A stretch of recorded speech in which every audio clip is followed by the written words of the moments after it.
Hey YouTube, thanks for joining me again today. The Gl450 2014, about to get the engine out. According to Wiz, which is the workshop information software for Mercedes, they want us to take the subframe out with everything else and then keep the engine out. Regardless of that, even if you took the subframe out, you're still gonna have to lift up the engine from the subframe. So what we did is we built a little bracket that doesn't come with it, because here you got a little pulley, an idler pulley. So we took the idler pulley out, we took the bracket from a 114 engine, we hooked it up here with a couple of bolts. We tested it, make sure it's going to be strong enough. Got a couple of other places where we're going to tie the chain into. One of them is right here, the other one is right there. You see that? We're going to chain it up and build the pallet for that and take down the engine. So probably about maybe 30 minutes, 45 minutes, the engine should be out. Everything else is clear already. Stay tuned, wait a few moments, I'll get the engine out and come back with a continuous video. Thanks. Okay, so as I promised, the engine is out. We got it out of the car. Now, according to Wiz, we're supposed to drop the subframe completely down. I don't see a need in doing that. I told you we did a little bracket. We connected, we engineered our own bracket to be able to get it out and got it out the way it is. We're going to start move the wire harness out, all the vacuum lines, the fuel. This is a direct injection fuel system. You got the lift pump will bring fuel into here, going to the high pressure pump. High pressure pump will push the fuel back from here into the right rail. We'll balance it into the left rail so you have consistent equal pressure between right and left, and get it also to the left rail. So that's how the fuel travels in direct injection.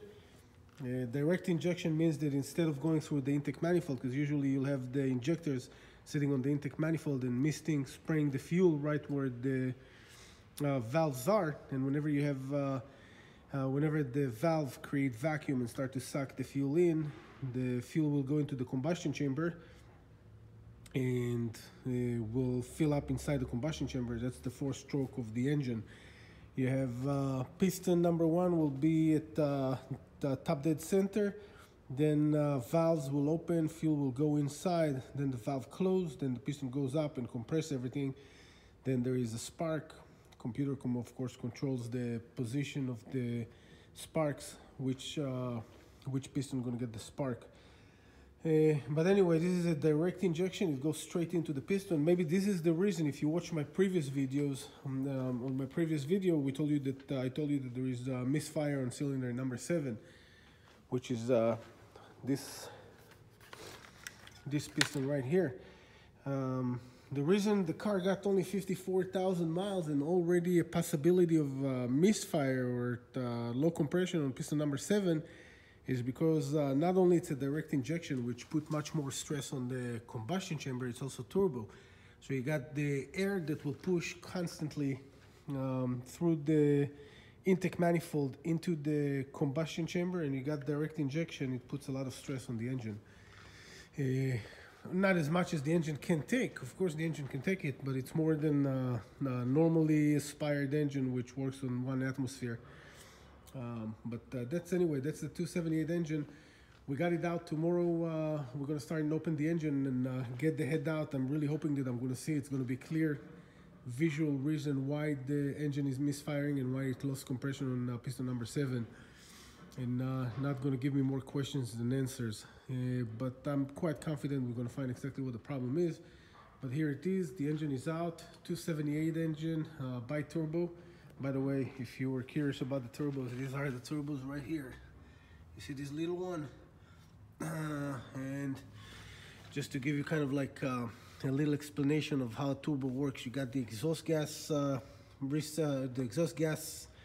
from the combustion chamber will spin a little turbine that connected with the shaft to the impeller of the turbo. The turbo will spin and push fresh air that's got to go through the intercooler, of course, to cool down, because hot air, the molecules will be more spread and create have less oxygen to combustion, the combustion chamber. So it goes through a cooler and then goes into the intake manifold, which is here. It's going to go from here and create pressure into the intake manifold to push the air into the combustion chamber. So the 278 engine is out. Stay tuned for the next video tomorrow, and we'll open the head and hopefully be able to see what caused the misfire, what caused the low compression. Thanks for watching and stay tuned.